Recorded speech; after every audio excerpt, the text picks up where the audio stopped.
আজ আমার বিয়ে হয়েছে। বিয়ের সাজে সেজে বসে আছি ঘরের ভেতরে, বিছানার উপরে 16 হাতে ঘুমটা দিয়ে। জীবনটা বড়ই বৈচিত্র্যময়। কখনকার জীবনে কি ঘটে যায় বলা যায় না। কিছুক্ষণ আগেই ছিলাম কি আর হয়ে গেলাম কি। জীবনটা বড়ই অদ্ভুত। এই পৃথিবীটা আসলে পৃথিবী নয়, এটা একটা মায়াজাল, মরীচিকা রূপ আর লালসায় চারদিকটা ঘেরা। পৃথিবীতে আপন বলতে তেমন কেউ নেই, সবাই স্বার্থপর। একমাত্র মহান আল্লাহ তাআলাই তার বান্দাদের ভালোবাসেন। লাল বেনারসিতে বধূ সেজে বসে আছি এই ঘরের বিছানার উপরে একাই। অঝরে চোখের পানিগুলো ফেলছি আর মনে মনে ভাবছি, এইরকম একটা মানুষের সাথে কি করে আমি ঘর সংসার করব, যে কিনা দিন দুপুরেই কথাগুলো ভাবতে গিয়েও আর ভাবতে পারলাম না। তার আগেই দরজায় খানিকটা শব্দ শুনতে পেলাম। শব্দ পেয়ে সেদিকে তাকাতেই দেখলাম রুমের ভেতরে প্রবেশ করেছে শ্রদ্ধেয় আমাকে বিয়ে করা আমার স্বামী নাবিল। নাবিল একটা হিংস্র লুফ দেওয়া আমার দিকে তাকিয়ে গুটি গুটি পায়ে এগিয়ে আসে। সে যত আমার দিকে এগিয়ে আসে ততই আমার বুকের ধুকপুকানি বেড়ে যাচ্ছে।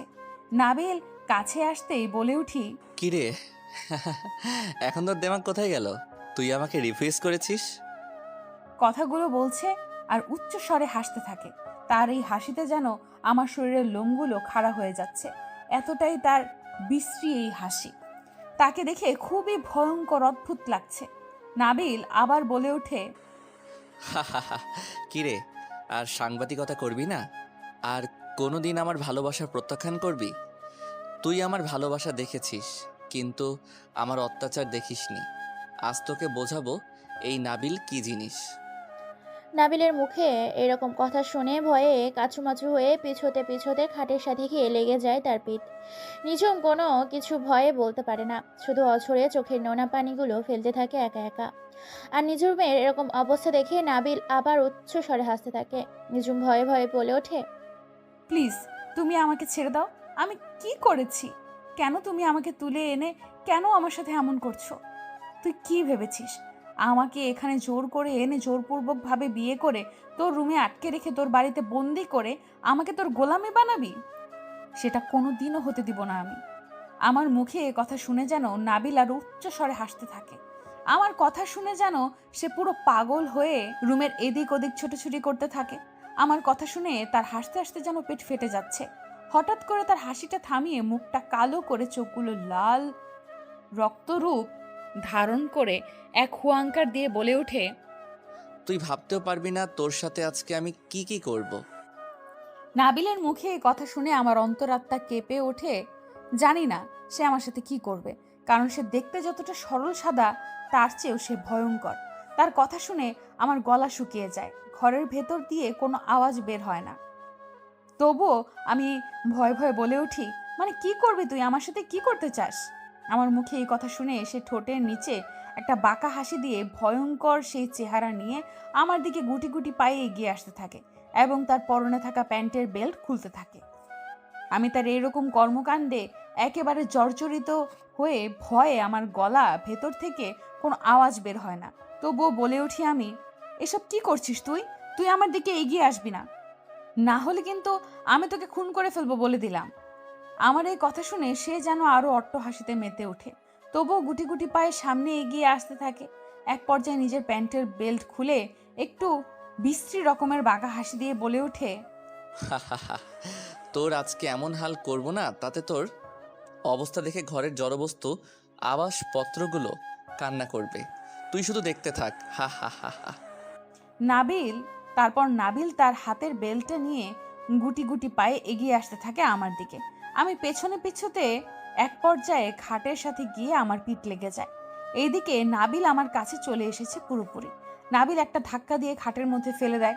তারপর নাবিল তার পরনে থাকা টি শার্টটা খুলে ফেলে। তারপর ধপ করে শুয়ে পড়ে আমার উপরে।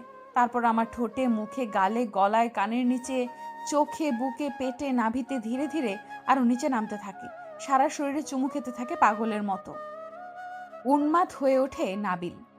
নাবিল আমার এরকম অবস্থা দেখে ঠোঁটের নিচে মুচকি একটা বাঁকা হাসি দিয়ে আবার বলে ওঠে, হা হা হা হা। আজকে তোকে আমি সারা রাত আদর করব। এই কথা বলে নাবিল আমার বুকের মধ্যে হাত দেয় এটা দেখে আমি পুরো চমকে যাই। আমি নাবিলকে ধাক্কা দিয়ে সরিয়ে দেই। নাবিল আর একটা বাঁকা হেসে আমার কাছে এগিয়ে এসে আমাকে খাটে ফেলে দিয়ে আমার উপরে শুয়ে পড়ে। তারপর আমার পরনে থাকা প্লাজো জোরপূর্বক খুলে ফেলে। আমি বাধা দেওয়ার অনেক চেষ্টা করি, কিন্তু তার শক্তির সাথে আমার শক্তি পেরে ওঠে না।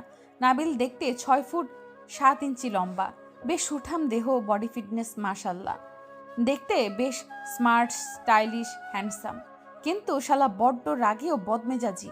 পরিবার বলতে তাদের যৌথ ফ্যামিলি, পরিবারের সবাই আছে, বাকিটা পরে বলছি। তারপর ছুঁড়ে মারে ফ্লোরে। আমার এরকম অবস্থা দেখে সে পাগলের মতো নেশা লাগা এক উন্মুক্ত ঘ্রাণে এগিয়ে আসতে থাকে আমার দিকে। তারপর নাবিল আমার উপরে সারা শরীরে কামড়ে দাগ দিতে থাকে। আমি সহ্য করতে না পেরে তাকে ধাক্কা মারি ফ্লোরে। সে ফ্লোরে পড়ে গিয়ে দেওয়ালের সাথে বাড়ি খায়। বেশ খানিকটা কপাল কেটে যায়। কিছুক্ষণ পর তাকে দেখি তার চোখগুলো রক্তবর্ণ ধারণ করেছে, লাল। আর রাগান্বিত গলায় বলে ওঠে আমাকে, তোর এত বড় কলিজা, তুই আমার গায়ে হাত দিস? তুই শুধু দাঁড়া। এটা বলে নাবিল আবার খাটের উপরে এসে বসে পড়ে। তারপর ঝাঁপিয়ে পড়ে আমার উপর। এক হাত দিয়ে আমার গলা চিপে ধরে রাখে, অন্য হাত দিয়ে আমার পরনে থাকা টি শার্টটা খুলে ফেলে দেয় ফ্লোরে। শরীরে তেমন কোনো কিছুই নেই, সারা শরীরে কামড়ে আঁচড় দিতে থাকে নাবিল আমার শরীরে। এক পর্যায়ে আমার উপর উঠে গিয়ে হাতে থাকা বেলটা দিয়ে একের পর এক আঘাত করতে থাকে আমার শরীরে। বেল্টের আঘাতে যেন আমার শরীরের চামড়া ফেটে তাজা রক্ত বের হতে শুরু করেছে। এত মার আমি আর সহ্য করতে পারছি না। আপত্তি করছি, তবুও সে আমাকে ছাড়ছে না। নাবিল বলে ওঠে, গায়ে হাত দেওয়া তোর সাহস হয় কি করে? এসব বলছে আর অমানুষের মতো আমার শরীরে আঘাত করছে। মারতে মারতে প্রায় আমাকে আধমরা করে ফেলেছে। এরপর নাবিল নিজেই ক্লান্ত হয়ে গেলে আমার শরীরের উপর এসে আবার শুয়ে পড়ে। তারপর আমার রক্তাক্ত শরীর নিয়ে আবার সে তার নিজের চাহিদা মেটাতে থাকে। তার এরকম যন্ত্রণা আমি আর সহ্য করতে পারছি না। যেন জীবনটা বেরিয়ে যাচ্ছে। পাগলের মতো চিৎকার করছি, পুরো বাড়ি ফাঁকা, তাই আমার চিৎকার কেউ শুনতে পারে না। নাবিল তার কাজ করেই চলেছে। এক পর্যায়ে আর সহ্য করতে না পেরে সেখানেই জ্ঞান হারিয়ে পড়ে যাই। কেন তুই আমার ভালোবাসা বুঝলি না? তোর সাহস হয় কি করে আমার বিরুদ্ধে প্রমাণ রেডি করিস? তুই শুধু আমার ভালোবাসা দেখেছিস, হিংস্র রূপ দেখিসনি আমার। তারপর নাবিলের শরীরে প্রচণ্ড ক্লান্ত থাকার কারণে নিঝুমকে ওভাবে জড়িয়ে ধরে ঘুমিয়ে পড়ে। বিছানার উপর ছড়িয়ে ছিটিয়ে রয়েছে কাপড়বিহীন দুটো নগ্ন দেহ। আপনারা কিছুই বুঝতে পারছেন না, তাই না? চলেন তাহলে পরিচয় পর্বটা এখান থেকে সেরে ফেলি, আর দেরি না করে। আপনারা ভাবছেন, কে এই নাবিল, কে এই নিঝুম? নাবিল হচ্ছে চৌধুরী পরিবারের ছোট ছেলে। নাবিল তাদের চৌধুরী গ্রুপ অফ ইন্ডাস্ট্রিজের বিজনেসটা সামলায়। সাথে সে একজন সিক্রেট আন্ডারওয়ার্ল্ডের সিক্রেট মাস্তান। তবে তার পরিবারের কেউই এসব জানে না। তার পরিবার বলতে বাবা আছে, মা আছে, বড় এক ভাই আছে এবং তার থেকে বড় এক বোন আছে। সাথে তার ভাবি আছে, আবার তার ভাবির একটা মেয়েও আছে। আর নিঝুম, নিঝুম হচ্ছে নিঝুম পাখি। ভোরের কুয়াশা, শীতের দিনে সকালে সূর্য উদিত সেই অধিক কোকিল পাখির ডাক, বসন্তের সেই হৃদয় জুড়ানো মৃদু বাতাসের রমণী অপ্সরী সুহাসিনী হচ্ছে এই নিঝুম। যেমনই রূপে তেমনই গুণে আমাদের এই নিঝুম। নিঝুম এখনো পড়ছে, সাথে সাংবাদিকতা পেশা হিসেবে বেছে নিয়েছে। নিঝুমের পরিবার বলতে আছে বাবা মা ও ছোট্ট এক বোন। বাবা কোটিপতি বিজনেসম্যান। নিঝুম দেখতে অনেক মায়াবী, রূপবতী, গুণবতী, সুন্দরী, সুহাসিনী, অপ্সরী। চোখের পাতাগুলো ঘন কালো, পাতলা টানা টানা চোখগুলো দেখতে হরিণী মায়ায় ভরে সেই চোখ। গালে টোকা দিলে যেন মুক্ত ঝরা পড়ে। এই হচ্ছে নিঝুম। এইদিকে নাবিল চৌধুরী বেল দিয়ে মারার কারণে শরীরের চামড়াগুলো ফেটিয়ে এখনো টপটপ করে রক্ত পড়ছে সাদা বিছানার চাদরের উপর। নিজের অজান্তেই নাবিল জড়িয়ে ধরে ঘুমিয়ে পড়ে নিঝুমকে। এদিকে নাবিলের পরিবার এক প্রতিবেশীর বাড়িতে বিয়েতে গেছে, আর ভাবি, তার বড় ভাই ও বাবা মা ও তার বোন। নাবিল বিজনেসের কাজে বাইরে গিয়েছিল, তাই সে যেতে পারেনি। তাই পুরো বাড়িটা ফাঁকা। আর নিঝুম সাংবাদিকতা হওয়ায় সে বিভিন্ন রকম ক্রাইমের রিপোর্ট তৈরি করে। নিঝুম তার কিছু বান্ধবীকে নিয়ে ঘুরতে গিয়েছিল সমুদ্রের কাছে, আর সেই ঘুরতে যাওয়াটাই হয় তার জীবনের সর্বোচ্চ বড় ভুল। তাই এই ঘুরতে যাওয়াটাই যে তার জীবনটাকে ওলটপালট করে দেয়। যেমন পূর্ণিমার পরে চাঁদ কালো মেঘে ঢেকে যায়, চারদিকটা ঝোপঝাড় কালো আঁধারে ছেয়ে গেছে নিঝুমের জীবন। সেই কালো অন্ধকারের মতোই হারিয়ে গেছে অন্ধকার জগতে। এদিকে নামিল সমুদ্র সৈকতের কাছেই দাঁড়িয়ে সিগারেট টানছিল মনের সুখে। আর সমুদ্রের সে ঢেউই উথাল পাথাল দেখছিল। তখনই তাদের দলের ছেলে এসে বলে ওঠে, ভাই, মালটাকে তুলে এনেছি। ৩০০ কোটি টাকা আত্মসাৎ করে দেশ থেকে পালিয়ে যাচ্ছিল। এয়ারপোর্ট থেকে তুলে এনেছি। এটাকে কি সাইজ করে ফেলবো নাকি সমুদ্রের গভীর পানিতে গিয়ে ছেড়ে আসবো? হান মনে এতক্ষণ সিগারেট টানছিল নাবিল। হঠাৎ পেছনে জিলানের ডাক শুনে পেছনে ঘুরে দেখতে পায় সেই বিশ্বাসঘাতক জিলানরা মানুষটাকে তারা তুলে এনেছে। মুচকি এসে নাবিল বলে ওঠে, তুই ভাবলি কি করে? তুই জানিস না আমি কে? এই বাংলাদেশের কথায় কখন কি হয় আমি সহ আমার লোকেরা খুব ভালো করে জানে।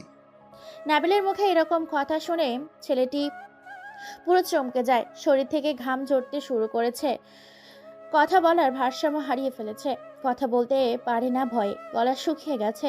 পা দুটো কাঁপাকাঁপি শুরু করেছে। শরীরের রক্ত চলাচল বন্ধ হয়ে গেছে। শ্বাস প্রশ্বাস নিতে বড়ই কষ্ট হচ্ছে তার। ছেলেটি ভয়ার্ত কণ্ঠে তবুও বলে ওঠে, ভাই, ভাই, আমার ভুল হয়ে গেছে। আমি লোভের বশে পড়ে আপনার সাথে বেইমানি করছি।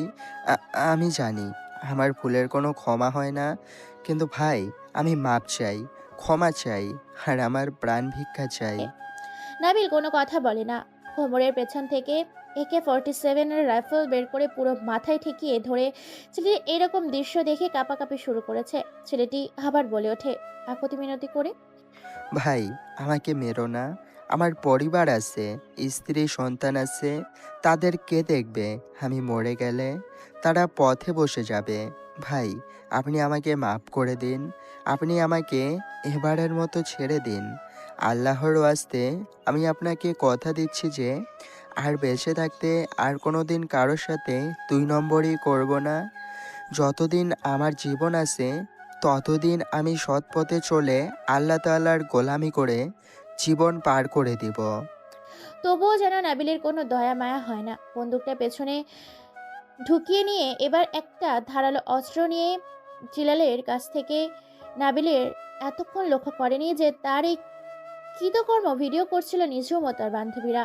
তার হাতে থাকা ছুরিটা দিয়ে যখনই নাবিল রানা নামে ছেলেটির গলায় টান দিতে যাবে, এই জনশূন্য সমুদ্র এলাকায় তখনই পেছন থেকে চিৎকার দিয়ে বলে ওঠে কেউ একজন, না না না! হঠাৎ করে আমার এরকম চিৎকার দেওয়াতে নাবিল পেছন ঘুরে তাকিয়ে দেখতে পায় আমি তার পেছনে দাঁড়িয়ে আছি। আমায় দেখে নাবিলের হাত থেকে চুরিটা পড়ে যায়। বুঝতে পারিনি যে আমি এখানে ঘুরতে আসব। কি বলবে কোনো কিছু ভেবে পাই না। আমি আবার বলে উঠি, ছি নাবিল ছি! আমি জানতাম তুই একটা ক্যারেক্টারলেস ছেলে। সেটা তুই আজকে প্রমাণ করে দিলি। তুই হচ্ছে আন্ডারওয়ার্ল্ডের গডফাদার।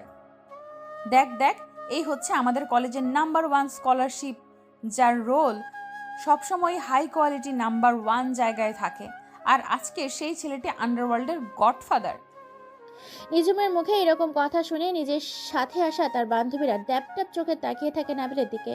নাবিল বুঝতে পারে না কি করবে।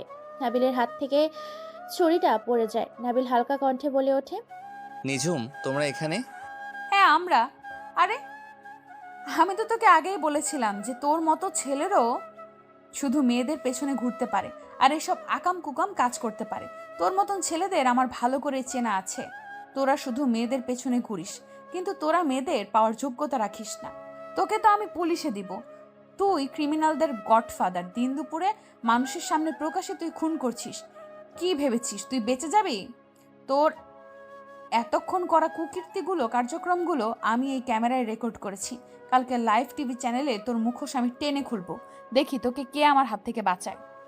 নিঝুমের মুখে এরকম কথা শুনে পাগলের মতো এই খোলামেলা সমুদ্র সৈকতে জনসমুদ্র এলাকায় উচ্চ স্বরে হাসতে হাসতে বলে ওঠে, তোমাকে বলতে দিলে তো বলবে পাখি। মানে তুই কি করবি? আমাকে মেরে ফেলবি? মার তুই। তুই কি ভেবেছিস আমাকে মেরে এখান থেকে বেঁচে যেতে পারবি? কোনোদিনও না। আর তুই যেন কি বলতিস? তুই নাকি আমাকে ভালোবাসিস। মনে রাখ, তোর মতো খুনিকে আমি না, বরং কোনো ভিখারির মেয়েও ভালোবাসবে না। সেখানে তো আমি নিঝুম চৌধুরীর দূরের কথা। এবার আমার মুখে এইরকম কথা শুনে নাবিল আর উচ্চস্বরে হাসতে থাকে, সাথে জিলান। রানা নামের ছেলেটিকে মেরে মাটিতে শুইয়ে দিয়েছে জিলান। সব কিছু দেখছিলাম আমি আর আমার বান্ধবীরা দাঁড়িয়ে। রানা নামের ছেলেটি বলে ওঠে, ভাই, আমাকে শেষ একটা চান্স দাও। আমি মরে যাব, কিন্তু কোনোদিনও বিশ্বাসঘাতকতা করব না। এবার থেকে আমি যারই নুন খাবো, আমি শুধু তারই গুণট গাইব।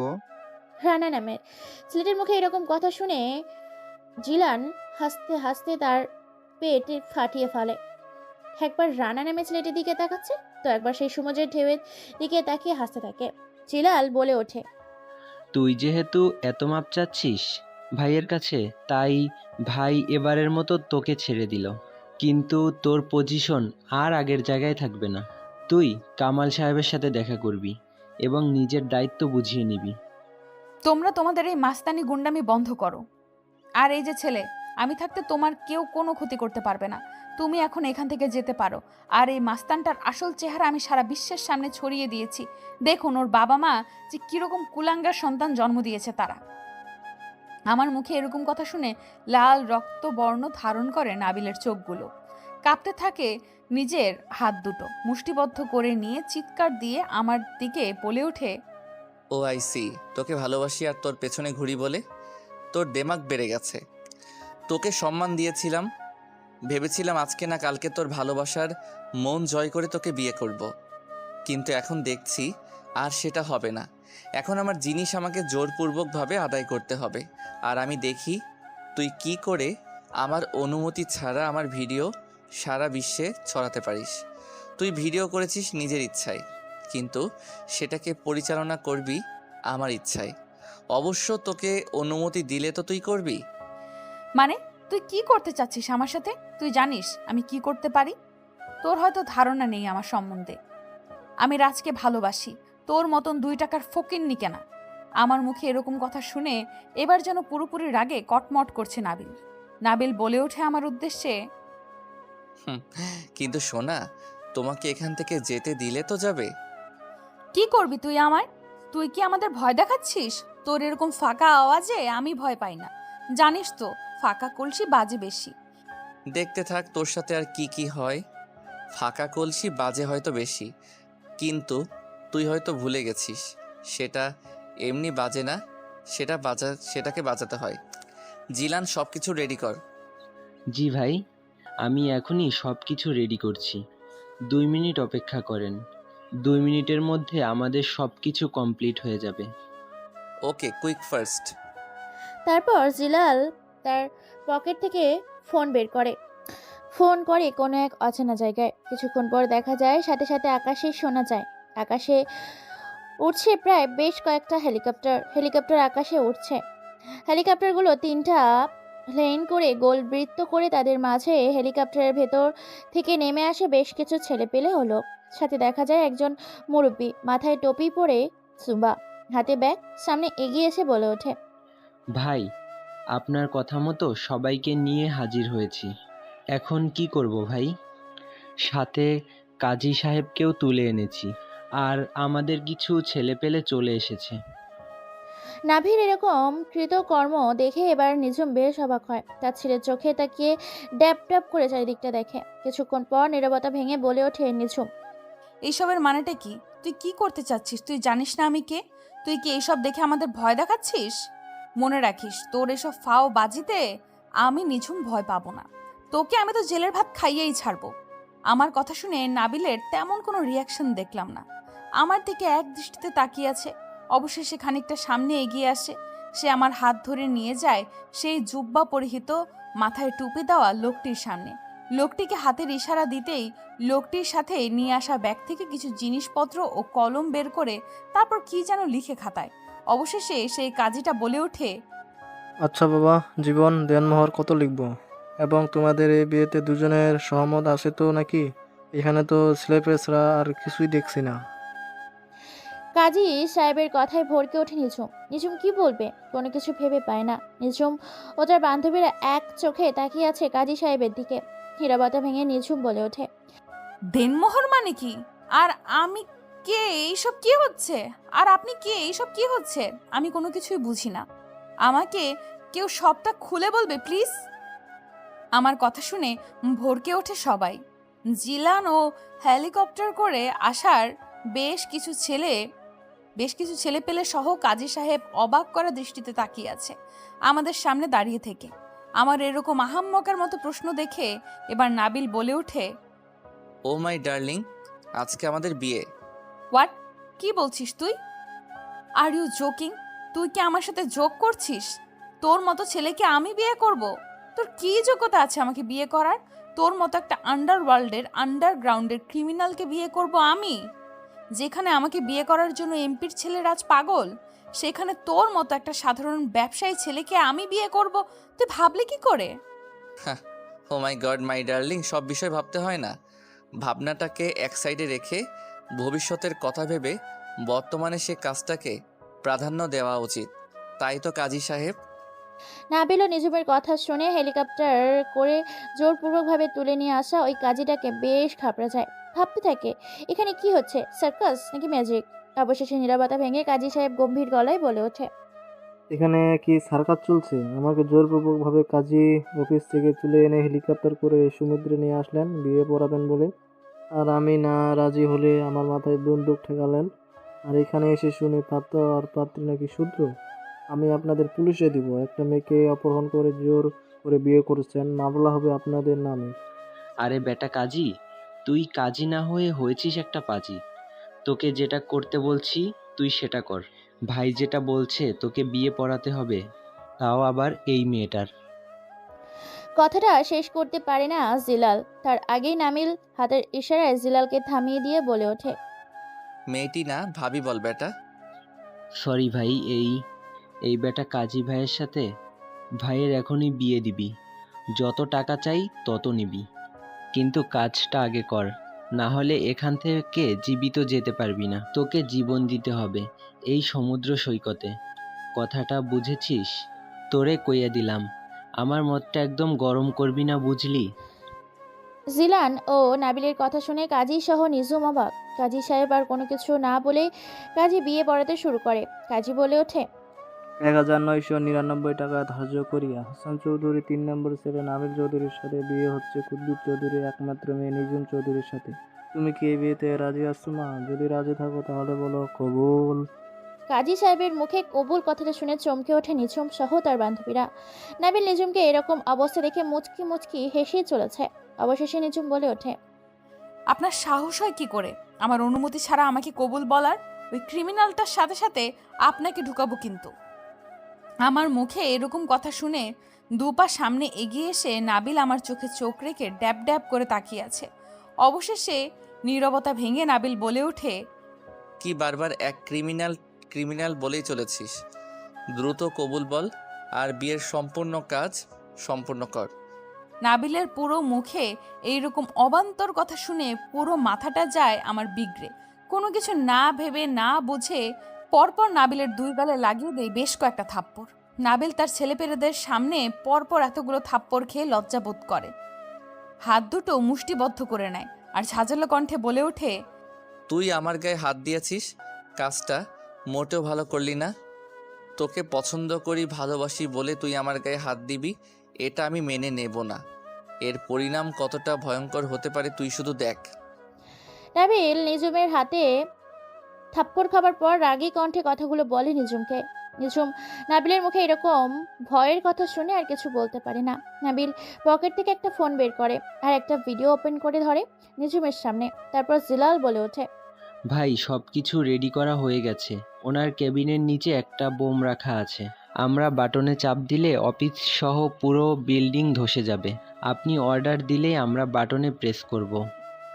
জিলানের মুখে এই রকম কথা শুনে আর নাবিল হাতে থাকা ফোনটার ভেতরে ওই ভিডিও দেখে সারা শরীরের লোমগুলো আমার খাড়া হয়ে যায়। কেননা আমার বাবার অফিসের নিচে এবং বোম ফিট করে রেখেছে, আর কন্ট্রোলটা জিলানের হাতে।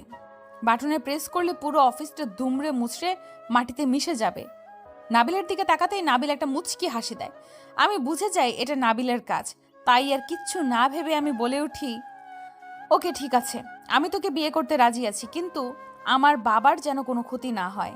আর তোকে আমার এই আর তোকে আমার এতই বিয়ে করার শখ না? তোর জীবনটা আমি বিয়ের পর পাল্টে দেব। তুই শুধু দেখতে থাক তোর সাথে কি হয়। কথাগুলো বলা শেষে কাজী আমাকে কবুল বলতে বলল। আমি কবুল বললাম। অবশেষে বিয়ে আমাদের হয়ে যায়।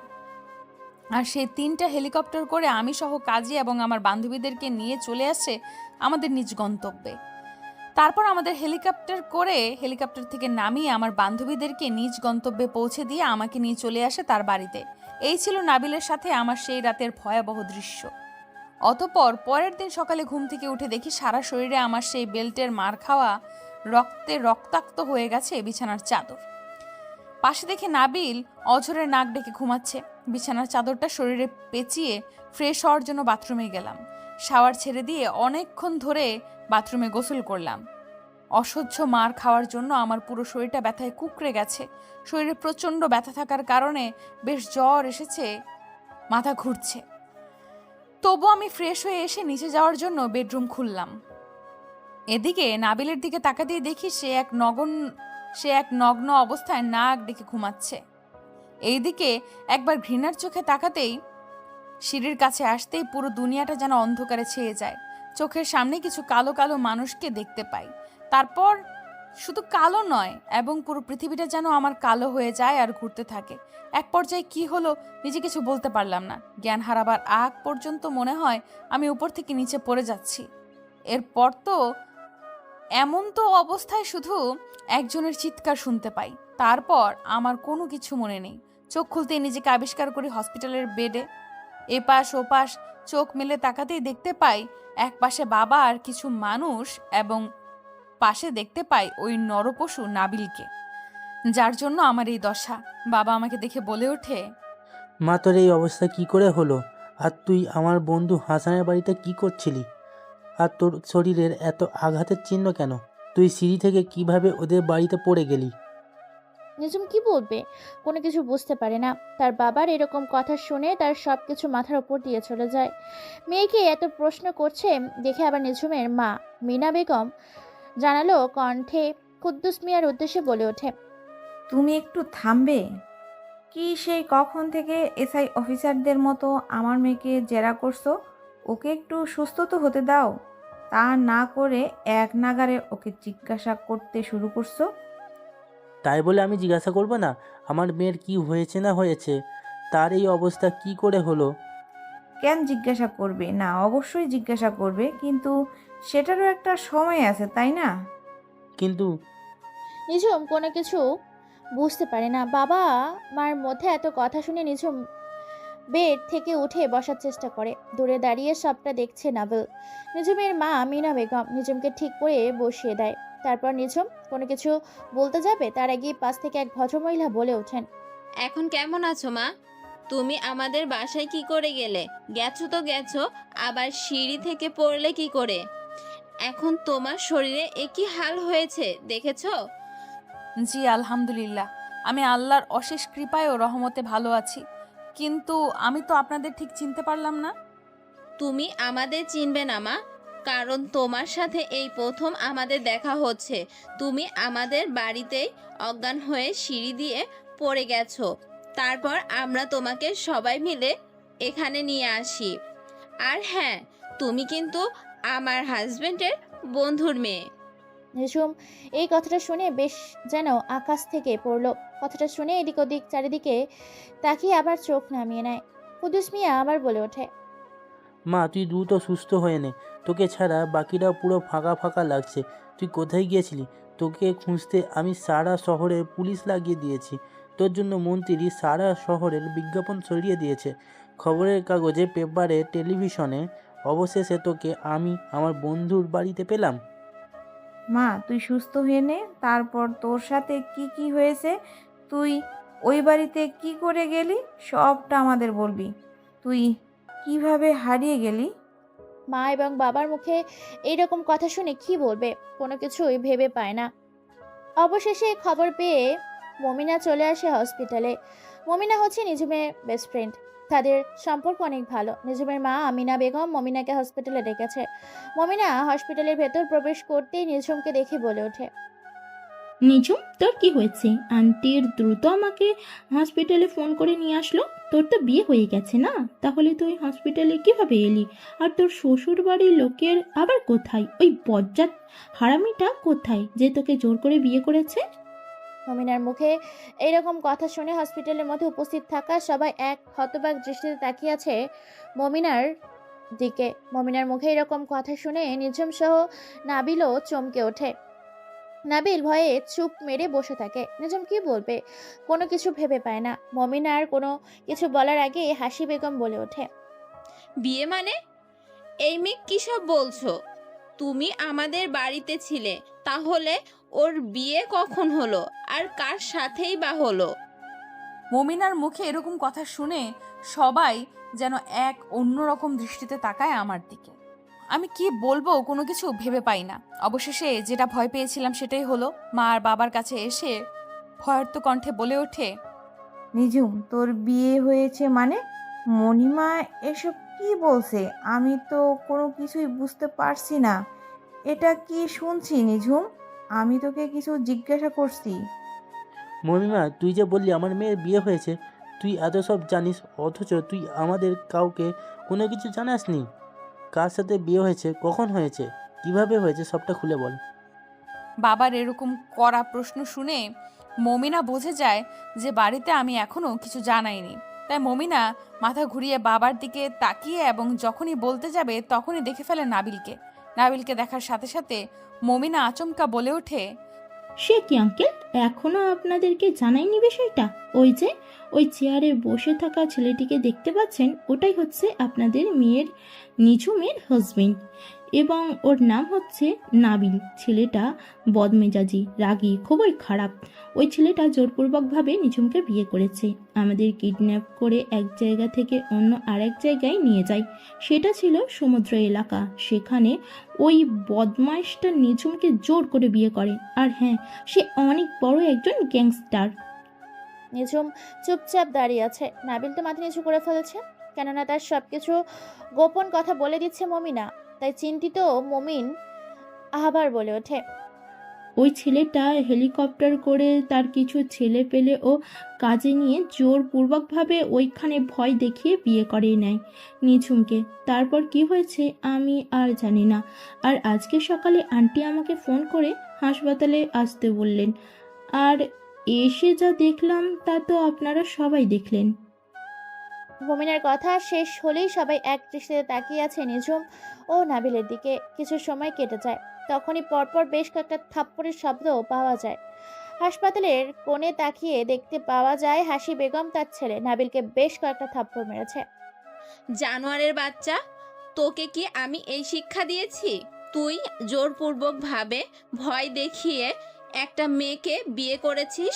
তুই বললে তো আমরা তোর সাথে ওর বিয়ে দিতাম। কেউ কোনো কথা বলে না, সবাই চুপচাপ দাঁড়িয়ে রং তামাশা দেখছে। যখনই হাসি বেগম মারতে যাবে নাবিলকে, তখনই পেছন থেকে মিনা বেগম লাঠিটা নিয়েই বলে ওঠে, ভাবি, এত রেগে যাচ্ছেন কেন? দেখছি কি হয়েছিল তাদের মাঝে। না ভাবি, থাকবে কেন? এই জানোয়ারের বাচ্চাটার এত সাহস হয় কি করে? তাকে যে শিক্ষা দিয়েছি আমি, সেই শিক্ষার অবাধ্য হয়ে সে এরকম কাজ করবে আমি ভাবতে পারিনি। ওকে আমার ছেলে বলতে ঘৃণা করছে। মা, তুই বল, তোর সাথে ও আর কি কি করেছে? অবশেষে যখন আন্টি আমাকে বলতে বলল তখন আমি সবার দিকে তাকিয়ে কেঁদে উঠলাম। তারপর মৃদু কণ্ঠে আমি বলতে শুরু করলাম যে আমি শুধু আমার বান্ধবীরা কক্সবাজার ঘুরতে গিয়েছিলাম সমুদ্র সৈকতে। সেইখানেই এই অমানুষটা একটা মানুষকে গুলি করেছিল। আমি সে সময় দেখে ফেলি। তারপর যা যা হয়েছে সব একসাথে বলতে শুরু করি। রাতে যে আমার সাথে পশুর মতো আচরণ করেছে সেটাও বলি। আমার শরীরে এত মারের চিহ্ন কেন সেটা বলি। এবং আমি যে আজকে হসপিটালের বেডে শুয়ে আছি এইটা ওই হারামিটার জন্য। আমার মুখে এরকম কথা শুনে সবাই ঘৃণা দৃষ্টিতে একবার তাকায় নাবিলের দিকে। নাবিল কি বলবে ভেবে পায় না। আমার মুখে এরকম কথা শুনে এবার আন্টি বলে ওঠে, মা, যেহেতু জানোয়ারের বাচ্চাটার সাথে বিয়ে হয়ে গেছে, যেহেতু যে তোকে অসুস্থ করেছে সেই তোকে সুস্থ করবে, এটাই আমার নির্দেশ। এই বলে আন্টি সহ হসপিটালে উপস্থিত থাকা সকলে বেরিয়ে যায়। কেউ নেই এখন, শুধু আমি, মমিনা আর নাবিল। আমি আর চোখে তাকিয়ে চোখ নামিয়ে নিলাম। মমিনা বলে উঠল, দোস্ত তুই থাক, আমি গেলাম। আমি পরে এসে তোকে দেখে যাব। তোকে আমাদের মাঝে না পেয়ে কেন জানি না কলেজটা ফাঁকা ফাঁকা লাগছে, তাই দ্রুত সুস্থ হ। তারপর মমিনাও চলে যায়। পুরো রুমের ভেতর এখন শুধু দুজন। নাবিল গুটি গুটি পায়ে এগিয়ে এসেছে, চেয়ার টেনে বসে পড়ে বেডের সামনে। তারপর নাবিল বলে ওঠে, আসলে সরি, আমি তোকে এভাবে আঘাত করতে চাইনি। আসলে তুই তো আমার মাথাটা গরম করে দিয়েছিলি, যার কারণে তোকে আমি মারতে বাধ্য হলাম।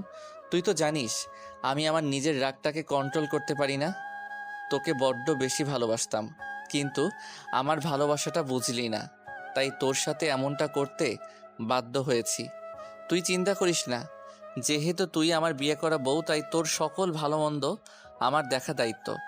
দ্রুত সুস্থ হয়ে নে, আমরা হানিমুনে যাব। তুই যেখানে যেতে চাইবি সেখানে যাব। নিঝুম কোনো কথা বলে না। কিছু সময় কেটে যায়। নাবিল অনেকক্ষণ থাকার পর বাইরে চলে আসে। 7:09। শীতের রাত, প্রচণ্ড ঠান্ডা, চারিদিকে কুয়াশা, আবছা আবছা ধোঁয়ায় আলো আর কুয়াশা মিলিত হয়ে হালকা অন্ধকার ছেয়ে গেছে পুরো এই রাতের পরিবেশটা। গাড়ির হেলমেটের লাইট জ্বালিয়ে পুরো একটা বাড়ির সামনে এসে গাড়ি বের করে নাবিল। তারপর নাবিল গাড়ির ভেতর থেকে বের হয়ে এসে দরজার সামনে দাঁড়ায়। ভেতর থেকে কেউ একজন দরজা খুলে দেয়। ভেতরে প্রবেশ করতেই বলে ওঠে জিলান, ভাই আপনি এসেছেন, আমরা আপনারই জন্য অপেক্ষা করছিলাম।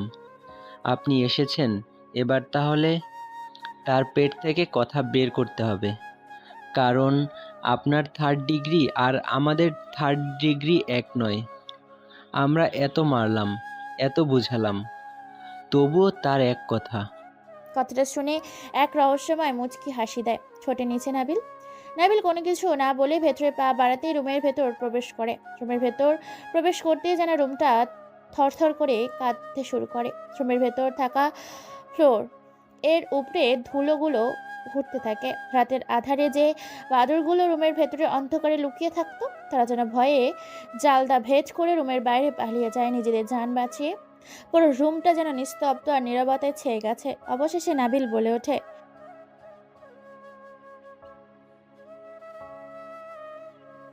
নাবিল কথাগুলো বলে চেয়ারের সাথে বাঁধা অবস্থায় থাকা লোকটির সামনে গিয়ে চেয়ার টেনে বসে পড়ে। পেছনে দাঁড়িয়ে আছে তার অসংখ্য ছেলেপেলে, তার পাশে দাঁড়িয়ে আছে জিলান অস্ত্র হাতে নিয়ে। নাবিলের সামনে ফুটন্ত গরম টকবকে পানির পাত্র রাখা হয়। নাবিল খানিকক্ষণ সেদিকে তাকিয়ে থেকে কোনো কিছু না ভেবে খানিকটা কিছু পানি গ্লাসে করে নিয়ে ছেটা দেয় চেয়ারের সাথে বাঁধা অবস্থায় থাকা লোকটির মুখে। হঠাৎ করে ছেলেটির মুখে গরম পানি পড়াতে ছেলেটি চমকে উঠে চেয়ার থেকে পড়ে গিয়ে মাথাটা ফাটিয়ে ফেলে। জিলান ও তার লোকেরা চেয়ারের সাথে বাঁধা অবস্থায় থাকা সেই ছেলেটিকে আবার সোজা করে বসায়। মুখটার দিকে তাকিয়েই যেন সবাই আটকে ওঠে, কেননা মুখে গরম টকবকে পানি ছেটানোর কারণে মুখে খানিকটা অংশ পুরো ছাই হয়ে গেছে। মুখটা পুরো ঝলসে গেছে, তাতেও যেন কেমন বিশ্রী ও ভয়ঙ্কর লাগছে। এটা দেখে হাসতে হাসতে বলে ওঠে নাবিল, কিরে, তোর অনেক ক্ষমতা, অনেক পাওয়ার, এখন কোথায় গেল? নাবিলের মুখে এরকম কথা শুনে কি বলবে, কোনো কিছু ভেবে পায় না সভাপতি। কারণ সভাপতির পুরো মুখটাই কম বেশি পুড়ে গেছে, শরীরের বিভিন্ন জায়গায় যা চামড়া পুড়ে ছাই হয়ে গেছে, যার কারণে বলতেও তার আত্মাটা কেঁপে উঠছে। তবুও গোঙাতে গোঙাতে কি যেন বলে, কিন্তু তার কথা শুনতে পায় না কেউ। অবশেষে নাবিল আবার বলে ওঠে, কিরে, প্রথম ডোজ দিতেই তুই কাবু হয়ে গেলি? তাহলে বাকি ডোজগুলো তোর ওপরে প্রয়োগ করলে তো তুই বেঁচে থেকেও লাশ হয়ে যাবি। নাবিল কথাগুলো বলছে আর উচ্চ স্বরে হাসে। তার হাসিটা যেন পুরো বিল্ডিংটা থরথর করে কাঁপছে। নাবিলের এরকম হাসিতে তার পুরো গ্যাং হু হু করে হাসতে থাকে। এদিকে আমি একা আছি। সন্ধ্যায় আমার বাবা মা ও আমার শ্বশুর শাশুড়ি চলে গেছে। বড় ভাবি এসেছিল ও আমার ননদ এসেছিল। আমি তাদের চলে যেতে বলাতে তারা সবাই চলে যায়। আমি একা একা শুয়ে আছি। এদিকে প্রচণ্ড ক্ষুধাও পেয়েছে, কি করব ভেবে পাই না। তবু চুপটি করে চোখ বন্ধ করে বিছানায় শুয়ে থাকলাম। ওদিকে কিরে, তুই মসজিদের সভাপতি ছিলি, আর সেখানে বরাদ্দ আসলে তুই সেগুলো নিজের আয়ত্তে করে নিস? এটাকে কি বানিয়েছিস? কথাগুলো বলছে আর চেয়ারের সাথে সেই ছেলেটির সেই সভাপতির ছেলেটি লাঠি দিয়ে গুঁতা দিচ্ছে পেটে আর কথাগুলো বলছে। অবশেষে সভাপতি ছেলেটি গোঙাতে গোঙাতে বলে ওঠে, ভাই আমার ভুল হয়ে গেছে, আমি আর বেঁচে থাকতে কোনোদিন কারো হক মেরে খাবো না, তবুও আমাকে আমার জানটা ফিরিয়ে দিন। সভাপতির এই রকম করুণ অবস্থা দেখে উপস্থিত থাকা নাবিলের দলের ছেলেরা ভয়ে জড়সড় হয়ে গেছে একদল বেঁধে। নাবিল তার বক্স থেকে একটা ধারালো কেচি বের করে, তারপর কাঁচিটা সভাপতির সামনে রাখে। সভাপতি এটা দেখে হিসু করে ফেলে। সভাপতির এরকম করুণ অবস্থা দেখে এবং নাবিল বলে ওঠে, কিরে, এইটুকুতে তোর এই অবস্থা? ভাই আমাকে আল্লাহর রাস্তে মাফ করে দিন, জীবনে থাকতে আর কোনোদিন বেহালাল টাকা অথবা কারো হক মেরে খাবো না। সভাপতির এরকম করুণ অবস্থা দেখে অবশেষে নাবিল কিছু না বলে চেয়ারে বসে পড়ে। তারপর বেশ কিছুক্ষণ চোখ বন্ধ করে নিজে নিজে কি যেন ভাবে, গুনগুন করে কি যেন বলে ওঠে। পরিশেষে বেশ কিছু সময় কেটে যায়। অপেক্ষার প্রহর কেটে দিন ঘনিয়ে সময় এগিয়ে রাত্রি নিঝুম হয়ে মধ্যরাতে এক আধারে ছেয়ে গেছে অন্ধকার। সবাই তাকিয়ে আছে, অপেক্ষা কমছে কখন উত্তর দেবে নাবিল, তার রায় ফয়সালা করবে সবার সামনে। পরিশেষে অপেক্ষার প্রহর শেষ করে নাবিল আবার বলে ওঠে, ওকে ঠিক আছে, তোকে ছেড়ে দিলাম, যেহেতু তুমি আমার আল্লাহর ওয়াস্তে মাপ চাইছিস। আল্লাহ বলেছে যে ব্যক্তি মাপ চায় তাকে মাফ করে দেওয়া উচিত, তাহলে মন শান্ত থাকে এবং প্রশান্তিতে ভরে ওঠে। তাই তোকে ছেড়ে দিলাম। নেক্সট টাইম যদি শুনি তাহলে শরীর থেকে মাথাটা আলাদা হয়ে যাবে। জবাই করার পরে যেভাবেই গলা কাটা মুরগির ছটফট করে সেভাবে তুই তোর প্রাণটা হারাবি। এখান থেকে যা। তারপর চেয়ার থেকে হাত পা বাঁধন খুলে দেওয়া হয়। সভাপতির চোখে একটা কালো রুমাল বেঁধে দিয়ে সেই গোপন আস্তানা থেকে বের করে এনে রাস্তার অন্ধকারে ছেড়ে দেয়। সভাপতি ভয়ে এদিক ওদিক যেতে পারছে না বলে সভাপতি বাড়িতে পৌঁছে দিয়ে যায় ছেলেরা। তারপর নাবিল ঘড়ির দিকে তাকিয়ে অবাক, কেননা রাত 11:30 বেজে গেছে। এদিকে হসপিটালে এখনো একা আছে নিঝুম। বেশ চিন্তা হচ্ছে নাবিলের। হাজার হলেও যত মারুক কাটুক ঘৃণা করুক, ভালোবাসার মানুষ বলে কথা। তাই দ্রুত আর এক মুহূর্ত দেরি না করে রেস্টুরেন্ট থেকে বিরিয়ানি প্যাকেট নিয়ে বেরিয়ে পড়ে হসপিটালের উদ্দেশ্যে। ড্রাইভিং করছে জিলান আর তার পাশে বসে আছে নাবিল। হঠাৎ করে নাবিলের ফোন আসে। ফোনের ওপাশ থেকে হাসি বেগম বলে ওঠে, কি রে, কোথায় তুই? আমরা হসপিটাল থেকে সে কখন বেরিয়েছি। তুই কি এখনো হসপিটালে যাসনি নাকি বাইরে আছিস? আমার শাশুড়ি মায়ের মুখে এরকম কথা শুনে নাবিল চমকে যায়। সে ভাবতে পারেনি যে হসপিটালে আমি একা আছি, তাই সে দ্রুত রেগে গিয়ে চটপটি বলে ওঠে, কি নিজম হসপিটালে একা আছে আর তোমরা হসপিটাল থেকে বেরিয়ে গেছো, অথচ আমাকে একবারও জানানোর প্রয়োজন মনে করনি? আমি একটা কাজে আটকে গেছি, এইমাত্র যাচ্ছি, সবে রওনা দিলাম। ও মাই গড, তোমরা না কি যে করো। আর কোনো কথা না বলে দ্রুত ফোনটা কেটে দিয়ে বেরিয়ে পড়ে হাসপাতালের উদ্দেশ্যে। দ্রুত ড্রাইভিং সিটে বসে ড্রাইভিং করে নিয়ে আসে হসপিটালে। তারপর নিজ গন্তব্যের উদ্দেশ্যে চলে যেতে বলে। ভেতরে প্রবেশ করে কেবিনের মধ্যে প্রবেশ করে দেখে শুয়ে আছে বেডে নিঝুম। কি সুন্দরী, মায়াবতী, রূপবতী অনুভূতি লাগছে মেয়েটিকে। নাবিল বেডের সামনে গিয়ে দাঁড়ায়, তারপর আস্তে করে নিঝুমের মাথায় হাত বুলিয়ে দিয়ে বলে ওঠে, নিঝুম, কিছু না খেয়ে ঘুমিয়ে পড়েছো, প্লিজ এখন উঠে কিছু খেয়ে নাও, না হলে শরীরটা আরও খারাপ করবে।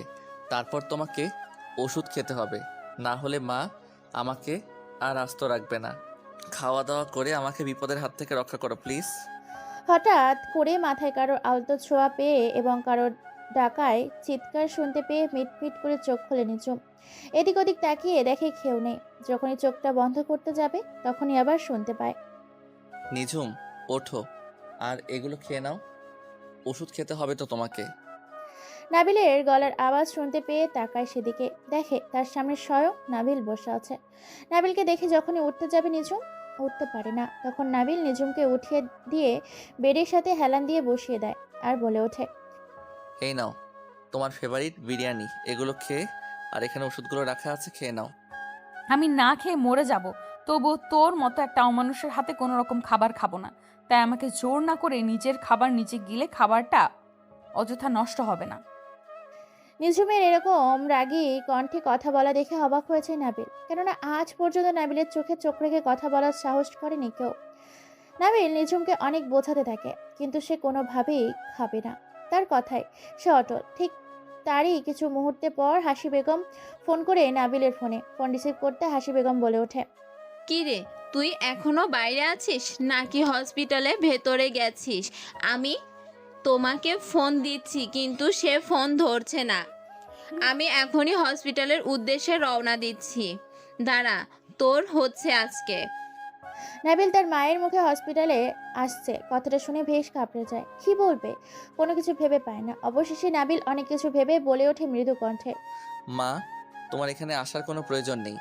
আমি এখানে পৌঁছে গেছি, সাথে করে খাবারও নিয়ে এসেছি। কিন্তু নিঝুম কোনো মতেই খাবারগুলো খাচ্ছে না। এতে আমি কি করতে পারি বলো? নাবিল পৌঁছে গেছে খাবার নিয়ে, কিন্তু নিঝুম খাচ্ছে না। কথাটা শুনে হাসি বেগম রেগে যায়। হাসি বেগম নাবিলকে রাগী কণ্ঠে কিছু কথা শুনিয়ে দিয়ে বলে ওঠে, ওকে ফোনটা দাও দ্রুত, আমি ওর সাথে কথা বলবো। তোর সাথে পরে কথা বলছি। নিশ্চয় তুই ওর সাথে কিছু করেছিস, তাই সে এরকম করছে। ওকে ফোনটা দে দ্রুত, আমি ওর সাথে কথা বল।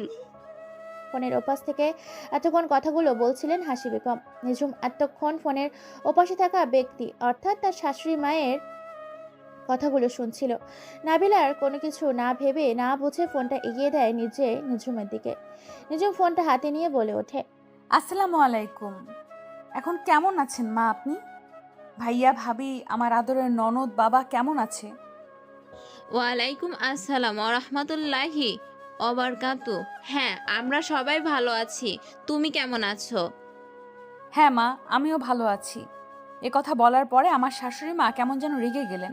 কথাগুলো কেমন যেন ঝাঁঝালো কণ্ঠে শোনা যাচ্ছে। আমি আর কিছু বলতে যাব তার আগেই আমার শাশুড়ি মা কর্কশ গলায় আমাকে বলে ওঠে, আমি জানি নাবিল তোমার সাথে অনেক খারাপ করেছে, কিন্তু ও এই মুহূর্তে তোমার জন্য খাবার নিয়ে গেছে। ওগুলো খাও। যদি আমি শুনি তুমি না খেয়েছো, তাহলে এই মুহূর্তে আমি গাড়ি নিয়ে হসপিটালের উদ্দেশ্যে রওনা দিচ্ছি।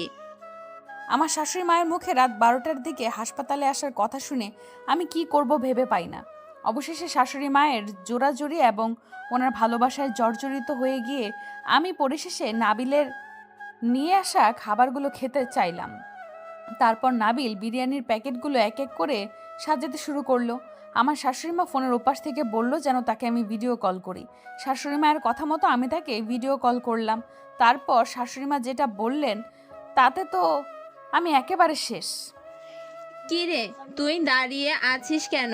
আমার মেয়েটা ওখানে না খেয়ে আছে, আর তুই ওখানে দাঁড়িয়ে আছিস।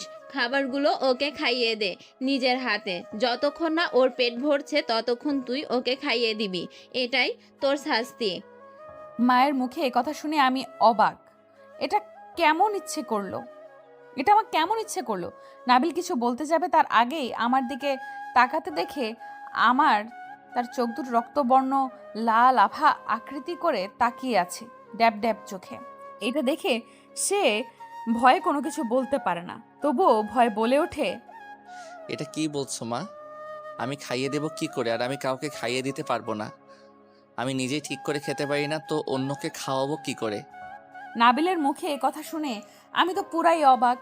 এত বড় ছেলে এখনো নাকি নিজের হাতে খেতে পারে না, কিন্তু আমার শাশুড়ির মাঝে নাছোড়বান্দা, কোনো মতেই সে শুনবে না। অবশেষে হার মানতে হলো নাবিলকে। তারপর নাবিল কোনো কিছুর উপায় না পেয়ে আমাকে খাইয়ে দিতে থাকলো শাশুড়ি মায়ের সামনে, অর্থাৎ ভিডিও কলের সামনে। তারপর খাওয়া দাওয়া শেষ করলাম কোনো মতে। তারপর নাবিল আমাকে এক এক করে সবগুলো ওষুধ খাইয়ে দিয়ে বেরিয়ে দেয়। তারপর শাশুড়ি মা আরও যা যা বলল তাতে তো আমি সহ নাবিল লজ্জায় মরে যাই অবস্থা। কেননা দেখ নাবিল, তুই আর আসবি কেন? তুই নিঝুমের পাশে শুয়ে পড়, যেহেতু এখানে আর কোনো বেড নেই। আবার আসি, কাল সকালে আসি, তোদের দুজনকে নিয়ে চলে আসব। আর ওর যেন কোনো অসুবিধা না হয়। আমি যদি শুনেছি তুই ওর সাথে কোনো বেয়াদবি করেছিস, তাহলে তোর খবর আছে। তারপর নাবিল আর কোনো কিছুর উপায় না পেয়ে বেডের উপর এসে আমার পাশে শুয়ে পড়ে। শাশুড়ি মা ফোন কেটে দিতেই দুজন দুদিকে মুখ ঘুরিয়ে ঘুমিয়ে পড়ি। দেখতে দেখতে সকাল হয়ে যায়। পরের দিন সকালে আমি ঘুম থেকে উঠে দেখি নাবিল আমাকে পুরো আষ্টে পৃষ্ঠে জড়িয়ে নিয়েছে তার বুকের মাঝে, আর আমি আমার মাথাটা তার বুকের মাঝে নিয়ে খামচে ধরে আছি। নাবিলকে এটা দেখে আমি নাবিলের কাছ থেকে সরে আসতে চাচ্ছি, কিন্তু নাছোড়বান্দা নাবিল আমাকে ছাড়ছেই না। বাধ্য হয়ে আবার আগের মতোই তার বুকে ঘুমিয়ে পড়তে হলো। তারপর তারা আবার ঘুমিয়ে পড়ে। সকালে পরিবারের সবাই এসেছে, দুজন দুজনকে আষ্টে পিষ্টে জড়িয়ে ধরে ঘুমিয়ে আছে। এটা দেখে সবাই হু হু করে হেসে ওঠে। তারপর হসপিটালে ডাক্তার এসে বলে ভালো করে চিকিৎসা ও ট্রিটমেন্ট নিতে হবে, তাহলে রোগী দ্রুত সুস্থ হবে। হাসপাতাল থেকে রিলিজ দিয়ে বাড়িতে যেতে পারবে। কিছু সময় অতিক্রম করে চলে আসেন নাবিলদের বাড়িতে। সেখানে এসে হাসি বেগম নাবিলকে হুকুম দেয় নিঝুমকে যেন কোলে করে নিয়ে যায় তার বেডরুমে। আগে ছিল বন্ধু, এখন হয়েছে বেআই বেন। নাবিলা নিঝুম ওপরে চলে যায়, বাকি সদস্যরা সবাই গল্পগুজব করতে বসে যায়। নাবিল নিঝুমকে খাটের ওপর শুয়ে দিয়ে পাতলা একটা কাঁথা টেনে দেয়। দেখতে দেখতে হাসি ঠাট্টার মধ্যে 1 সপ্তাহ কেটে যায়। এর মধ্যে নাবিল অনেকবার রাতের আধারে অন্ধকারে শীতের কুয়াশাতে মুখে মাস্ক লাগিয়ে, মুখে কপালের মানকি টুপি লাগিয়ে কালো রাতের আধারে হারিয়ে গিয়ে অসংখ্য মানুষকে তাদের পাপের শাস্তি দিয়ে আবার চলে আসে।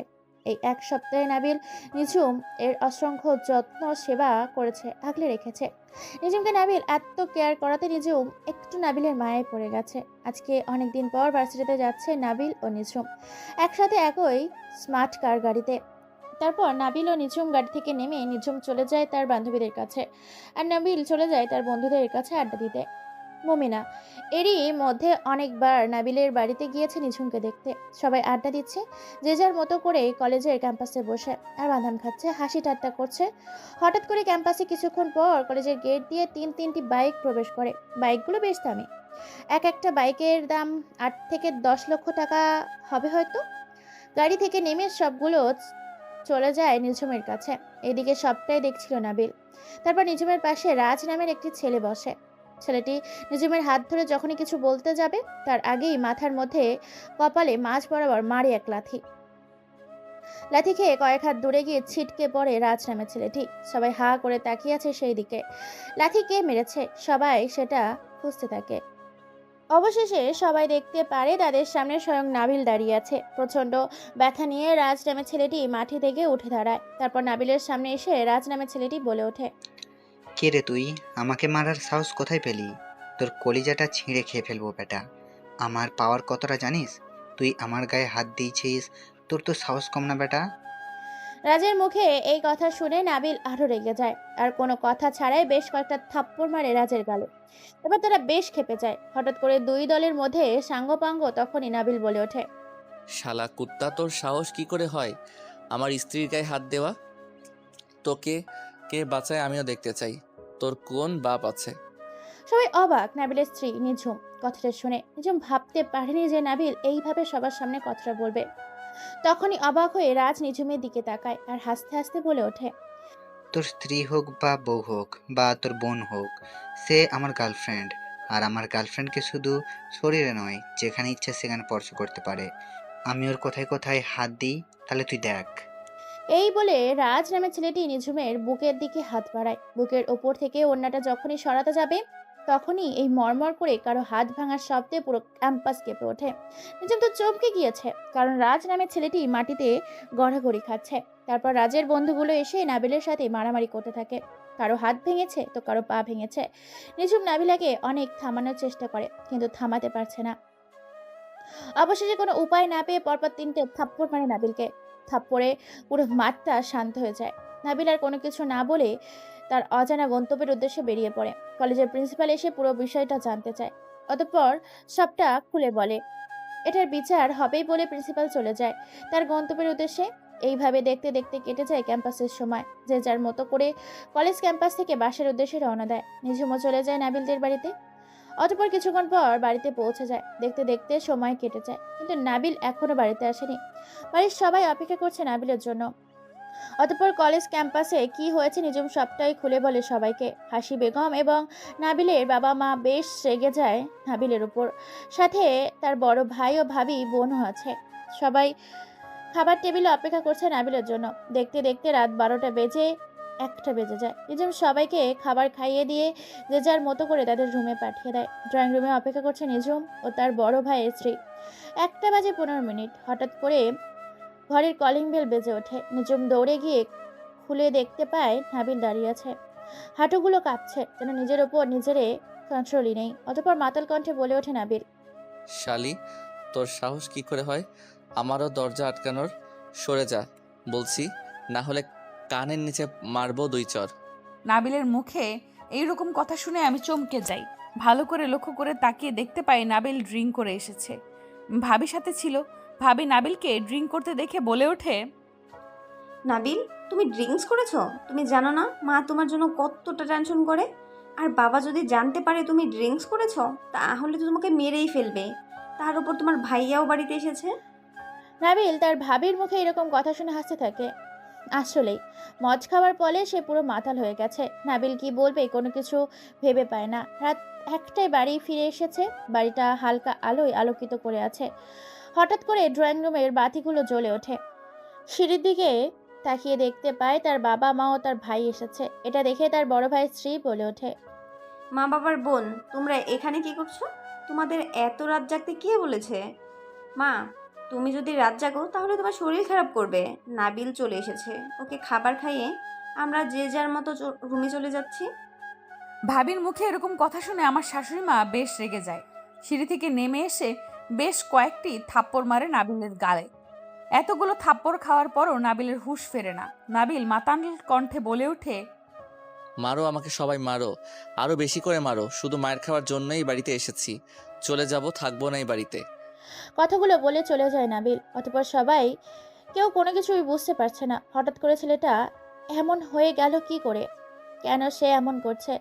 নিজম সবাইকে যে যার রুমে চলে যেতে বলে। আর নাবিলের ব্যাপারটা সে নিজে দেখছে বলে চলে যায় নাবিলের কাছে। দেখতে দেখতে রাত 2টা বেজে যায়।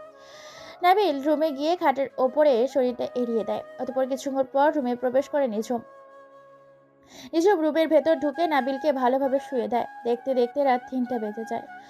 তখন কোনো উপায় না পেয়ে নাবিলের পাশে শুয়ে পড়ে। নাবিলের শরীর থেকে প্রচুর মদের গন্ধ বেরোচ্ছে। নিজমের বেশ অস্বস্তি হচ্ছে। তাই নিজম বিছানা থেকে উঠে নাবিলের পোশাক পাল্টে দিয়ে অন্য পোশাক পরিয়ে দেয়। অতঃপর তারা দুজনেই ঘুমিয়ে যায়। দেখতে দেখতে সকাল হয়ে যায়। সকালে নাবিলের ঘুম ভেঙে যায়। নাবিলের ঘুম থেকে উঠে দেখতে পায় তার মাথাটা বেশ ছিমছিম করছে। বিছানা থেকে উঠতে তার বেশ মাথাটা ধরেছে। হঠাৎ করে তার মনে হলো সে কাল রাতে সবার সাথে কি ব্যবহার করেছে। অবশেষে নিজের দিকে ভালোভাবে খেয়াল করে দেখে কালকে রাতের পোশাকগুলো চেঞ্জ করা হয়েছে। এখন কোনো মতে বাথরুমে গিয়ে ফ্রেশ হয়ে নিচে খাবার টেবিলে চলে যায়। এদিকে নিজুমা ঘুম থেকে উঠে ফ্রেশ হয়ে খাবার টেবিলে চলে যায়। এইভাবেই কাটছে তাদের দিনকাল। দেখতে দেখতে 1 সপ্তাহ কেটে যায়। এদিকে নিঝুম ও নাবিলের সাথে অনেক চেষ্টা করছে কথা বলার জন্য, কিন্তু নাবিল কোনো মতেই পরিবারের সাথে কোনো কথাই বলে না। আজ বেশ সেজে গুজে রুমের মধ্যে বসে আছে নিঝুম, কিন্তু কেন সেজেছে সে নিজেও জানে না। দেখতে দেখতে রাত প্রায় শেষের দিকে। নাবিল বাড়ি ফিরে না। পরের দিন সকালে নাবিল বাড়িতে ফিরে আসে। খাওয়া দাওয়া করে একাই বেরিয়ে পড়ে তাদের ভার্সিটির উদ্দেশ্যে। এদিকে নিঝুমও খাওয়া দাওয়া করে বেরিয়ে পড়ে ভার্সিটির উদ্দেশ্যে। কিন্তু অবাক করা বিষয় হচ্ছে সেখানেও নিঝুম নাবিলকে দেখতে পায় না। নাবিলকে পুরো ভার্সিটি খুঁজে কিন্তু কোথাও পায় না। দেখতে দেখতে ভার্সিটির সময় শেষ হয়ে যায়। নিঝুম বাড়িতে চলে আসে। অতঃপর বড় ভাবিকে বলে ওঠে, ভাবি, নাবিল কি বাড়িতে ফিরেছে? সে রাত থেকে বাড়িতে আসেনি। ভার্সিটিতেও জানি ওর ফোন বন্ধ। কোথায় গেছে আমাকে কোনো কিছু বলে যায়নি।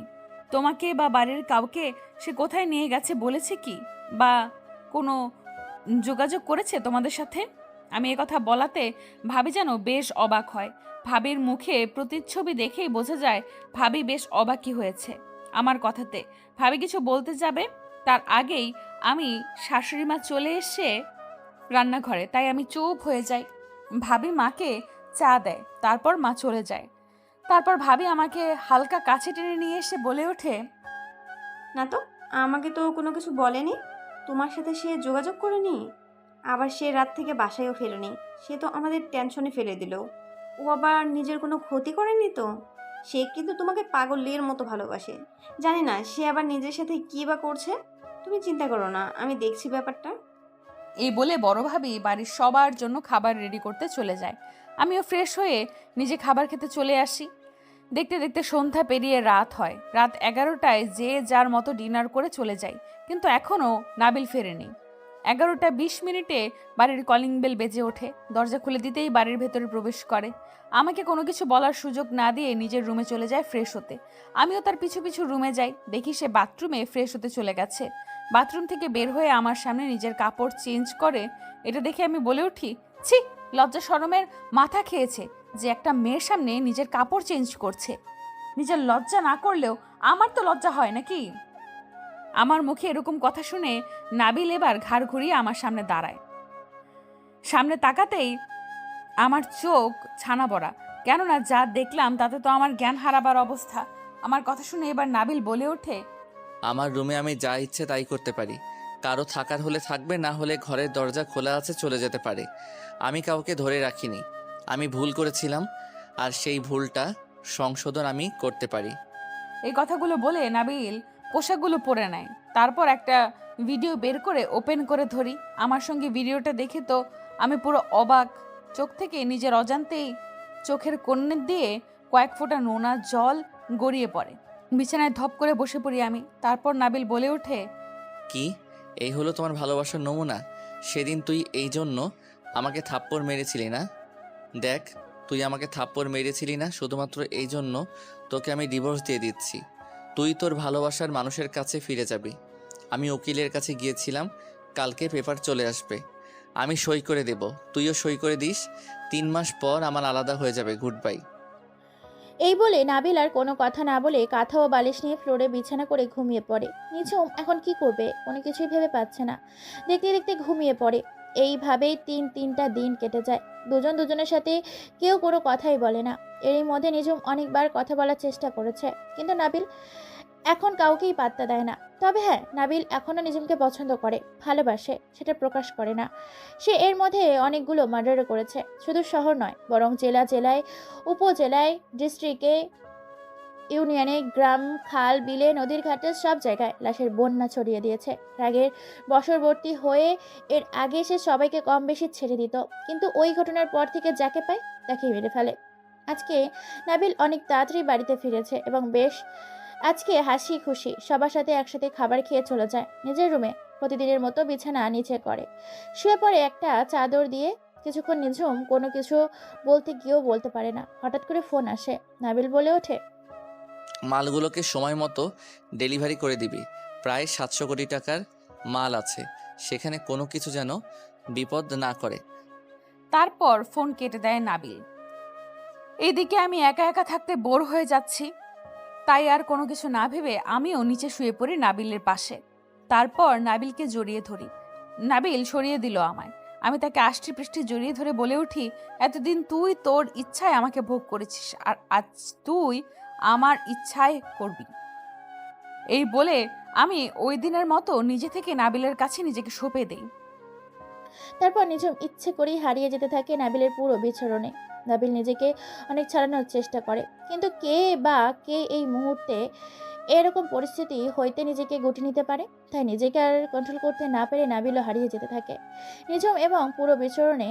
ভালোবাসার চাদরে, অন্ধকারের পূর্ণিমায় ভালোবাসার চাঁদনি দেশের চাদরে হারিয়ে যেতে থাকে দুজন। ভালোবেসে হারিয়ে যায় তারা গভীর সাগরের সমতল ভূমিতে। দেখতে দেখতে ফজরের ওয়াক্তে আজান দেয়। চারিদিকে কিচিরমিচির পাখির কোলাহল, যানবাহনের ভীষণ শব্দ। ধীরে ধীরে মানুষের চলাচল, হাঁটাহাঁটি পরিবেশটা মুহূর্তেই একেবারে পরিবর্তন করে তোলে। সকালে পাখির কিচিরমিচির শব্দে আমার ঘুম ভাঙে। শরীরটা কেমন যেন আজকে অন্যরকম অনুভব হচ্ছে। পরিবেশটাও কেমন যেন আমার কাছে বেশ ভালো লাগছে। চোখ কসলাতে কসলাতে ঘুম থেকে উঠে ফ্রেশ হওয়ার জন্য বিছানা থেকে নামতেই নিজের দিকে তাকাতে তো আমি অবাক, কেননা আমার পরনে কোনো কিছুই নেই। বিছানার উপর থেকে চাদরটা টেনে কোনো মতে পেঁচিয়ে নিলাম নিজের সম্পদগুলোকে। তারপর ভালো করে খেয়াল করতেই আমার মনে পড়ে রাতের কথা, যে আমার সাথে কি হয়েছে বা আমি কি করেছি। দৌড়ে গিয়ে ওয়াশরুমে গিয়ে দেখি তো আমি অবাক, কেননা পুরো শরীরে লিপস্টিকের দাগ আর চুমুর দাগ। রাগ করব না হাসবো নিজে কোনো কিছু বুঝতে পারছি না। অবশেষে পাগলিটার দিকে একটা মুচকি হাসি দিয়ে ফ্রেশ হয়ে নিচে চলে যাই। সে এখনও পড়ে পড়ে ঘুমাচ্ছে। আমি খেয়ে দিয়ে অফিসের উদ্দেশ্যে। এদিকে নিঝুম এখনও পড়ে পড়ে ঘুমাচ্ছে। কিছুক্ষণ পর তারও ঘুম ভাঙে। ঘুম থেকে উঠতেই তার রাতের কথা মনে পড়ে যায়। তার লজ্জায় একটা মুচকি হাসি দিয়ে সেও ফ্রেশ হতে চলে যায়। ফ্রেশ হয়ে রান্নাঘরে ভাবিকে সাহায্য করতে আসে। তখনই তার ভাবি বলে ওঠে, কি রে নিজু, আজকে তো দেখলাম আমার দেবরটা তোমার সাথে কোনো রাগ করলো না। না হলে প্রতিদিন সকালে তার মেজাজ দেখতে হতো। আজকে কি এমন করলে যাতে তার মনটা এত হাসি খুশি? ভাবি মুখে এ কথা শুনে আমি লজ্জায় পড়ে যাই। কি বলবো কিছু যেন বুঝতে পারি না, তবু আমতা আমতা করে রাতের সব ঘটনা খুলে বলি। ভাবি এটা শুনে তো ফুফু করে উচ্চস্বরে হাসতে থাকে। ভাবির এরকম হাসিতে আমার বড় ননদ চলে আসে। আমার বড় ননদ জানতে চাইলে ভাবি তাকেও সব খুলে বলে। আমার বড় ননদ অর্থাৎ আমার আপুর সামনে লজ্জায় মাথা তুলে তাকাতে পারছি না। দৌড়ে নিজের রুমে চলে আসি আর নিচে যাইনি।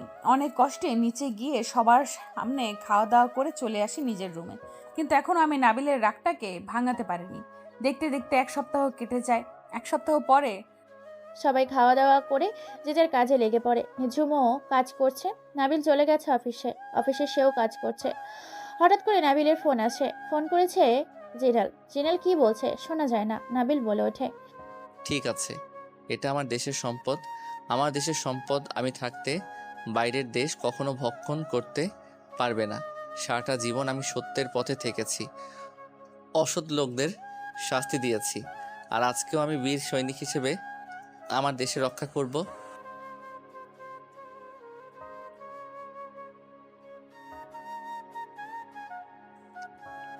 শোনো, যেমন ওমরে ফারুক ইসলামের জন্য কঠোর ছিল, ঠিক আমিও ওমরে ফারুককে অনুসরণ করে এবং তার মতোই ইসলামের পক্ষে আমি কঠোর, এবং দেশের কোনো সম্পদ আমি লুট হতে দিব না।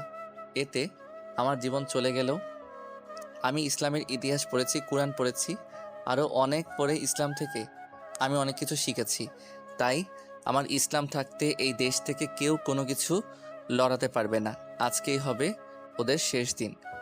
এই কথা বলেই ফোন কেটে দেয়। নাবিলের অফিসের ওপরে, হ্যাঁ 5তলা ভবনের ওপরে প্রায় 10 থেকে 15টি প্রাইভেট হেলিকপ্টার রাখা হয়েছে, যেগুলো সম্পূর্ণ প্রোটেকশন এবং বুলেট প্রুফ হেলিকপ্টার। সেগুলোর মাধ্যমে যে বিভিন্ন মিশনে যায় বেরিয়ে পড়ে তার দলকে নিয়ে মিশনের উদ্দেশ্যে, তার অজানা নিজ গন্তব্যের উদ্দেশ্যে। জানে না সে আজও ফিরতে পারবে কিনা তার নিজের শহরে। এদিকে নিজমের হঠাৎ করে মাথা ঘুরে যায় কাজ করতে করতে। ভাবি এটা দেখে দ্রুত ধরে ফেলে, সোফায় বসিয়ে দেয় নিঝুমকে। বাড়ির সবাই দৌড়াদৌড়ি করে দ্রুত নিঝুমের বাবা মাকে ফোন করা হয়। তারা চলে আসে। মেয়ের অবস্থা থেকে কেঁদে ফেলেছে। তার বাবা মা ডাক্তারকে দ্রুত ফোন করে। ডাক্তার সাহেব চলে আসে, তারপর চেক আপ করেন। ডাক্তারের মুখে যা শুনে তাতে তো সবাই হা করে তাকিয়ে আছে, কারণ ডাক্তার বলে বাড়িতে নতুন অতিথি আসতে চলেছে। এই কথা শুনে সবাই আনন্দিত হয়ে ওঠে। তারপর ডাক্তার চলে যায়। কিছুক্ষণ পর নিঝুমের জ্ঞান ফিরে। নিঝুমকে সবটাই খুলে বলে। নিঝুম তো আত্মহারা খুশিতে এদিক ওদিক। নাবিল মিশনে নিজের জান প্রাণ লাগিয়ে দিয়েছে দেশের সম্পদ উদ্ধার করার জন্য। শত শত লাশ আকাশের উপরে, জামিনের নিচে, সমতলে, ভূমিতে লক্ষ লক্ষ লাশ বুলেটের আঘাতে, বোমাতে আঘাতে খণ্ড খণ্ড হয়ে যাচ্ছে। দীর্ঘ টানা 7 ঘন্টা পর তাদের যুদ্ধক্ষেত্র থামে। নিজেদের দেশের সম্পদ রক্ষা করে, আইনের চোখে ফাঁকি দিয়ে রক্ষা করে নিয়ে চলে আসে তাদের দেশের ভেতর। সেখানেই দমন করে প্রচণ্ড আঘাতের দাগ রয়েছে নাবিলের অসুস্থ শরীরে। রুমের মধ্যে প্রবেশ করে নাবিল প্রবেশ করতেই হঠাৎ করে ঘরের বাতি জ্বলে ওঠে। চমকে যায় নাবিল। সবাই সারপ্রাইজ দেবে বলে অপেক্ষা করছিল। একসাথে নাবিল এরকম অবস্থা দেখে সবাই হাওমাও করে কান্না করে দেয়। নিঝুম তো পুরো পাগলপাড়া হয়ে গেছে। নিঝুম আবার সেন্সলেস হয়ে পড়ে যায়। নাবিল বলে ওঠে, এই নিঝুম, তোমার কি হয়েছে? উঠো, নিজের উঠো না। আমি তো চলে এসেছি, তোমার কিছু হতে দেব না। নিঝুম ওঠো না, ওর কি হলো? হঠাৎ করে দেখো না, কেউ ডাক্তার ফোন করো। আমার এরকম অবস্থা দেখে নাবিল চেঁচামেচি করতে শুরু করে। তারপর আমার শাশুড়ি মা জানতে চায় নাবিলের এরকম অবস্থা কি করে হলো। তারপর নাবিল সবটাই খুলে বলেন। শাশুড়ি মা এটা শুনে হাউমাউ করে কান্না করে দেয়। তারপর আমি যে মা হতে চলেছি এবং নাবিল যে বাবা হতে চলেছে এটাও সুখবর দেয়। এটা শুনে তো নাবিল আত্মহারা খুশিতে। কিছুক্ষণ পরে আমার জ্ঞান ফিরে। আমার পাগলামো দেখে নাবিল আমাকে শান্ত করে। তারপর আমাকে নিজের রুমে এনে শুইয়ে দেয়। পরিবারের সবাই যে যার মতো ঘুমাতে চলে যায়। আজকে নাবিল আত্মহারা নিজের বাহুডোরে আমাকে আগলে ধরে। প্রতিদিন আমার অনেক কেয়ার করে যত্ন নেয়, অনেক ভালোবাসে। আমার প্রত্যেকটা কাজে আমাকে সহযোগিতা করে। ভীষণ ভালোবেসে ফেলেছে আমাকে। একদিন আমার প্রচণ্ড ব্যথা যন্ত্রণা শুরু হয়, আমাকে হসপিটালে নিয়ে আসে, তারপর আর কিছুই মনে নেই। নিজুমের এরকম অবস্থা দেখে সত্যি নিজের কলিজাটা ছিঁড়ে যাচ্ছে ব্যথায়। ডাক্তারদের অনেক রিকোয়েস্ট করে যেন আমাকে না নিজুমের সাথে নিয়ে নেয়, কিন্তু ডাক্তাররা আমার কোনো কথাই শোনে না। ঘন্টার পর ঘন্টা কেটে যায়, ভেতর থেকে কোনো শব্দ পাওয়া যায় না। বাড়ির সবাই টেনশন করছে। আমি মসজিদে দৌড়ে গিয়ে আল্লাহর কাছে অনেক আকুতি মিনতি করি। নামাজ পড়ে আবার চলে আসে মসজিদ থেকে। কিছুক্ষণ পরে একটা বাচ্চার কান্নার আওয়াজ আমার কানে ভেসে আসে। কিছুক্ষণ পর ডাক্তার আমার কাছে ফুটফুটে একটা ছেলে সন্তান ও একটা মেয়ে সন্তান আমার কোলে তুলে দেয়। আমি দেখি, সত্যিই খুব খুশি হয়েছি। আল্লাহর কাছে শুকরিয়া আদায় করি, আলহামদুলিল্লাহ বলে। তারপর আমার 2 সন্তানের কানে আজান দেই। তারপর পরিবারের একে একে সবাই তাদের সন্তানগুলো হাজরে লালিত পালিত হতে থাকে। নিজুমের ভালোবাসা চাদরে বড় হতে থাকে তাদের 2 সন্তান। এভাবে নাবিল আর আমার সুখের সংসার চলতে থাকে, আমার সন্তানরা বড় হতে থাকে। এরই মধ্যে আমাদের বড় আপুর বিয়ে দিয়ে দিয়েছে। নাবিল আর আমার ভালোবাসার জন্য চিরদিন থাকে এবং আমার ছেলে মেয়েদের জন্য নেকার সন্তান বানাতে পারি।